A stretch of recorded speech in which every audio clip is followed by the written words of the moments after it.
Hey guys, it's mathil here once again. Just wanted to give you a bit of a final conclusion about the Burning Arrow character that I showed you guys in the last video. So as of now, I did take it through to Uber Itziri as well, which, is a pretty bad idea for Ignite-based characters because of the large amount of Ignite unfriendliness throughout the bosses. Though the trash clear was pretty damn amazing, it was very smooth, and I thought probably one of the better trash clears I've had on a lot of characters. So the vials, as I've mentioned before, when you first kill one of them, if the other one is alive, he will be enraged and he'll be Ignite immune. I luckily managed to kill them at pretty much the same time, so that went down pretty uneventfully. As for the trio, once again, the last one you leave alive will be Ignite immune. So that makes the last, just sort of single one-on-one boss fight a little bit tougher, since you are relying entirely on your initial hit damage and no real Ignite based damage. It took like maybe another 30 seconds to a minute to kill this guy. It just means you have to do a bit more running around and kiting, better than that right there, and avoiding doing damage slower.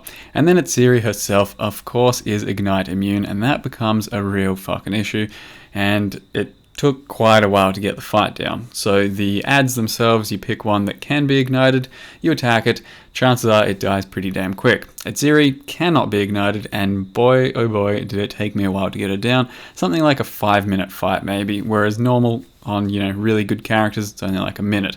She did still die, but it's not an easy fight by any means. Then went back, did a couple more guardians here or there, a few more Chiyula runs, quite a few more Chiyula runs actually. I did end up leveling from like 91 to 92 fairly comfortably, fairly consistently. Chiyula runs are great for XP, and the character did really well for clearing that sort of shit up. It's a really nice character for mass clearing at this stage, whereas its single target lacks a bit, but hopefully that'll be fixed in the next patch, Legacy League that is, with the threshold jewel that allows you to apply 2 ignites from your Burning Arrow. So the single target still is okay, but it's not one of the most mind-blowing single targets in the game currently.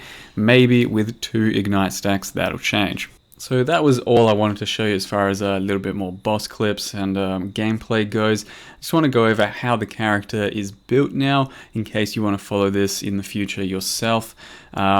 As well as that, I also wanted to just go over how Burning Arrow can potentially be built for the future, because as I mentioned, this jewel right here that's coming in a few days for the 2.6 patch should make Burning Arrow a pretty substantial source of Ignite for a lot of your, even more simpler Burning Arrow builds, and I might want to try and touch on how we can build those, and hopefully I might go over that or try and build one myself in the next few days too.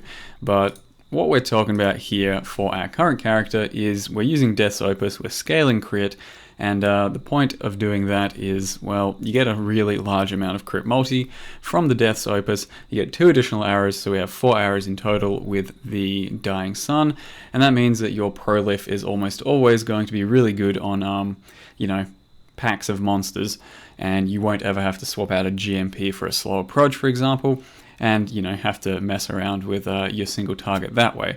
So it kind of just saves you a bit of effort and a bit of time that way, but you don't necessarily have to do that, and I'll go over that in a second. But for this character, as crit, Death's Opus, 550 crit multi, that means we're hitting 5 times harder than just a normal attack. You'd have to find quite a lot of scaling throughout the tree to overtake that for a normal sort of attack based build. So we still get a lot of the projectile damage here. We still get a lot of the elemental damage, but if you're going pure projectile and no crit, then you're going to save up 10 points maybe from the crit nodes here and here and here, and then you'll reallocate them to get elemental overload, maybe some more fire damage and all that, and hopefully try and build a tree for the coming days.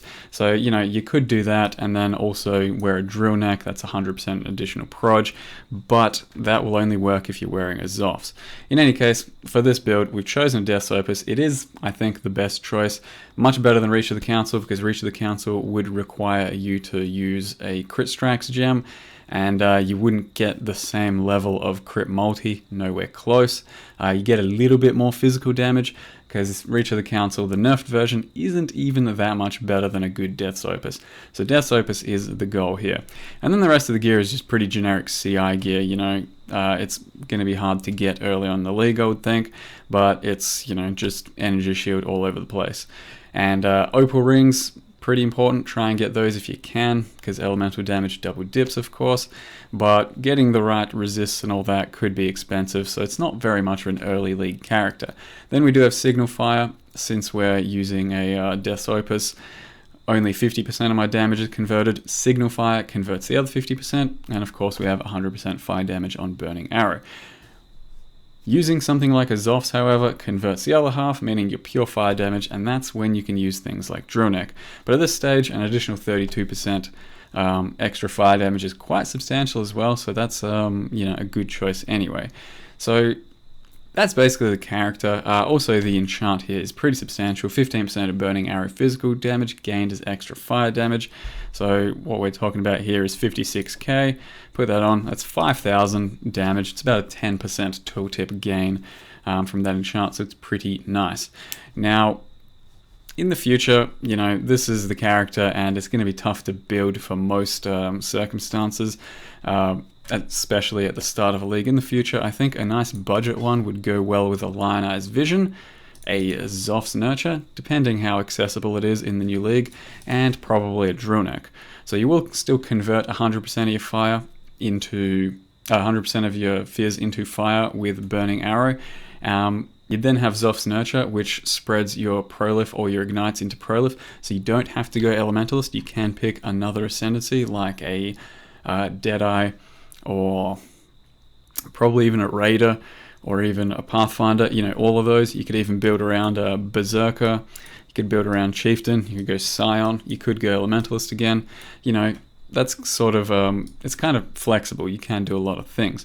But the goal is to be non-crit in this whole setup, and using a Lionized Vision, you'd then be, of course, life-based, and you'd get an extra link. So from that scenario, I think we have our new text from before.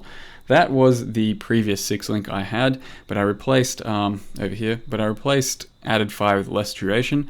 If you use this, you can then use a full-blown 6 link with added fire as well as less duration, and then chances are you'll probably use GMP most of the time, since you would need it, and early on can't get a Dying Sun, you're not going to be using Death's Opus, so you'd probably replace Slow Approach with GMP, chuck in Slow Approach for boss fights, and it will be pretty substantial single target. I have a feeling that a full non-crit version of this, scaling all your projectile damage, your fire damage, and with a Xophs Nurture, I have a feeling this could have better single target than my current build, especially with the Threshold Jewel that gives you 2 different Ignites, or 2 Ignites stacking on top of each other.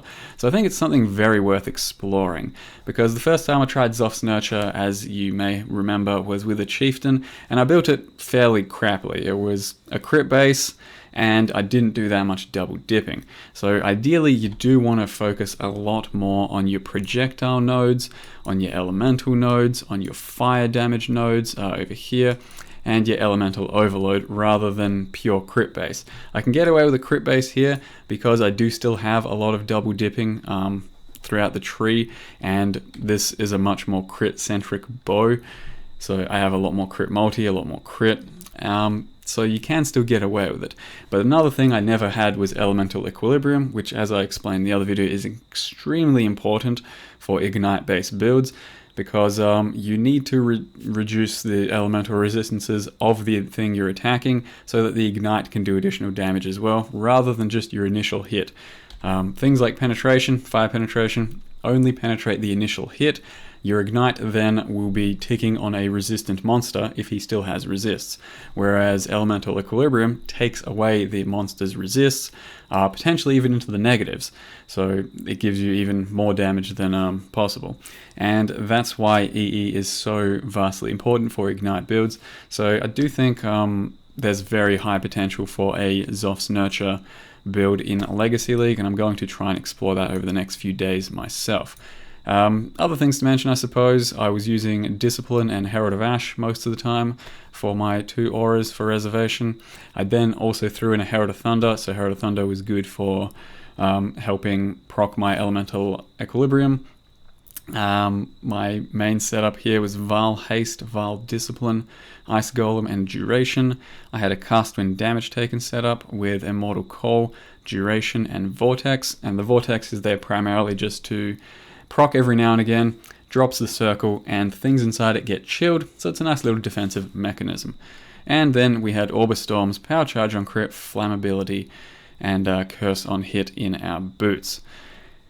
Something I did get asked quite a lot was why no Vaal Burning Arrow setup, and simply I couldn't make it work in a chest, in a CI-based chest.